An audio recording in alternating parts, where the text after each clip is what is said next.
Hey everyone, it's Lexie. So in today's video, I'll be sharing with you my 2025 reading goals. So this is something that I like to do at the beginning of every year just to kind of plan out my reading. I'm someone who's very structured, and I like kind of checking off goals and those type of things.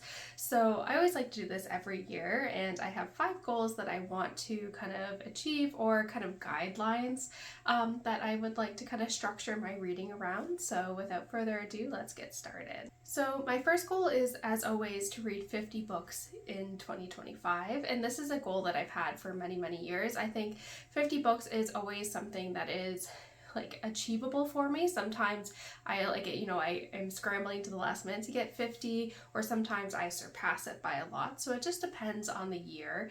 And I think this one is just a good goal to have, because like I said, sometimes it is a challenge to get to it, but I'm not pushing myself if I don't meet my Goodreads goal of 50 books. That's okay. But I think this is a good kind of goal to achieve for, and it's something that is doable if I kind of have a good reading routine. So this is one, like I said, that is I do every year, and it is always fun to kind of challenge myself that way. Next, I have to finish the Bridgerton series. I've read 5 of the 8 Bridgerton books. I kind of marathon them in 2024, and this is something that I want to continue and finish in 2025. I think it is always fun to kind of finish a completed series, and this is one of the few on my shelf that I've kind of worked my way through where I'm almost done, and it always feels really successful, and I always feel very proud of myself to kind of check that other series off as well.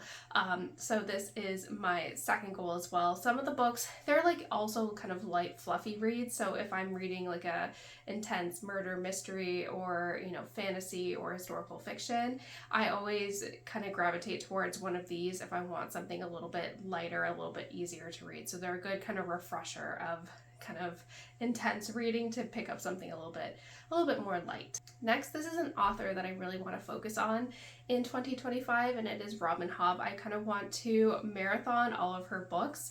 I think this will probably take a couple years just because she has so many books and series that are interconnected, and so this is one I'm really excited about. I've heard really great things about this author and her body of work, so I'm excited to kind of get into this author. I feel like I haven't been really invested in a newer series, at least newer for me, series in a while, so it'll be fun to have a series to kind of look forward to the new book and see, kind of follow these characters over a very long time period. So I'm definitely really excited to kind of dive into this author. Next is to prioritize my TBR books. I have my TBR books here, and the pile keeps growing. My goal last year was to get to it, but I didn't do as much reading last year, so I think that was part of it. But I definitely want to kind of prioritize the books on my shelf, and definitely once I get towards the end of 2025, I want to evaluate the books on my TBR, maybe get rid of books that I am no longer interested in reading, kind of do a refresh there as well.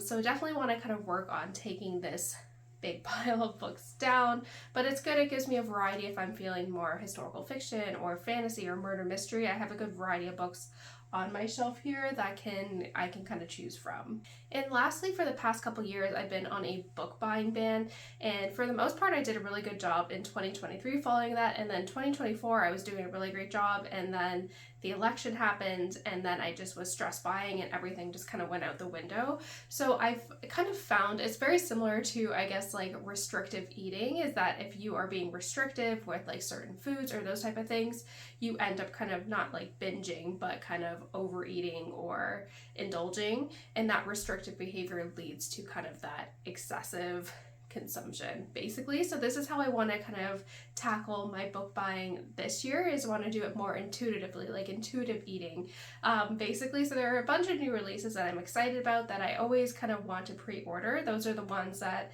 I know I'm excited for. I usually read kind of around the time that they come out, so they don't sit on my TBR for a long time. But just for buying a book for the sake of buying a book, I kind of want to break that habit. So instead of being restrictive, I want to kind of change my book buying tendencies. So just because I want to buy a book doesn't mean that I should. So kind of changing that mentality, be okay, how long do I, am I going to read this book right away?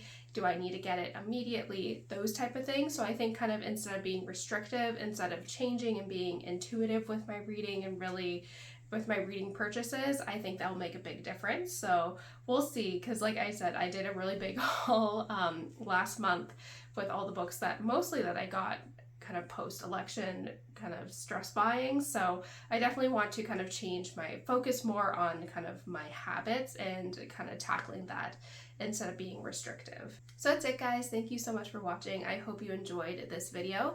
Let me know in the comments below what some of your kind of reading goals are for 2025 and all of that fun stuff. Don't forget to give this video a thumbs up, and I will see you guys next time. Bye, guys.